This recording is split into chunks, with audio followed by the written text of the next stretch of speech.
బిస్మిల్లాహిర్రహమానిర్రహీం. మిత్రులారా, అస్సలాము అలైకుం వరహమతుల్లాహి వబరకాతుహు.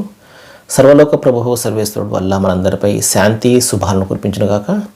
ప్రతిరోజు మనము 2 నిమిషాలు లేకపోతే 3 నిమిషాలు, 2 నుండి 3 నిమిషాలు ఆధ్యాత్మికమైనటువంటి కొన్ని ప్రవచనాలు వింటున్నాము. ఇది మత ప్రచారం ఎంత మాత్రం కూడా కాదు, దాని యొక్క అవసరం కూడా లేదు. ఒక మంచిని తెలియచెప్తున్నాను, ఒక మంచి యొక్క పరిచయాన్ని మీకు చేస్తున్నాను. అది నాకు సంబంధం కాదు అని చెప్పేసి భావిస్తున్నటువంటి ఆ మంచి, ఆ ధర్మము మానవులందరికీ సంబంధించినటువంటి ధర్మం. ఇది ఒక్కరి యొక్క గుత్తాధిపత్యము దీనిపై లేదు. మానవులందరికీ సమానమైనటువంటి హక్కు ఉన్నది దీనిపై అని చెప్పేసి తెలియచెప్పే, పరిచయం చేసే ఒక ప్రయత్నమే ఈ వీడియోలు. చాలా ముఖ్యమైనటువంటి ఒక వాక్యము 21వ అధ్యాయము 92వ వాక్యము దైవం తెలియజేస్తున్నాడు.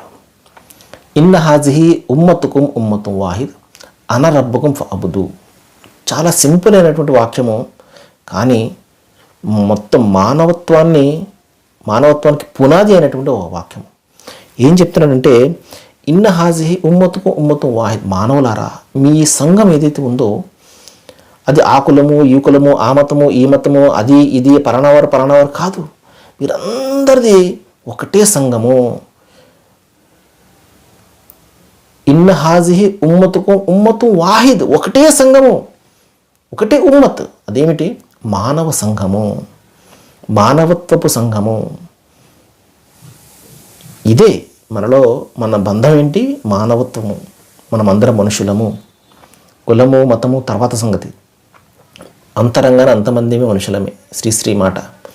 కాబట్టి మనం అందరం కూడా ముందు మనుషులము. మనందరిలో ఉన్నటువంటిది మానవత్వపు బంధం ఏదైతే ఉందో అది చాలా ముఖ్యము, అది ఇంపార్టెంట్. అది చెప్తున్నాడు. మీ సంఘము వాస్తవానికి ఒకే సంఘము, మానవ సంఘము, మానవ కులము, మానవ మతము, మానవత్వము. అనరబ్బకు, మీ అందరినీ పుట్టించినటువంటి సృష్టికర్తను నేను. మీ అందరి జన్మకు, మీ అందరి పుట్టుకకు, మీరు ఈ ప్రపంచంలోనికి రావడానికి కారణమైనటువంటి వాడిని నేను. మీకు మరణం ఇచ్చేవాడిని నేను. మీ జీవితంలో సకల అనుగ్రహాలు, గాలి, వెలుతురు, నీరు, సకల అనుగ్రహాలు అన్నీ కూడా కురిపిస్తున్నది నేను. కాబట్టి ఫఅబుదు, ఆరాధన మీరు నాకు మాత్రమే చేయండి. దైవమన్న స్థానం నాకు మాత్రమే ఇవ్వండి.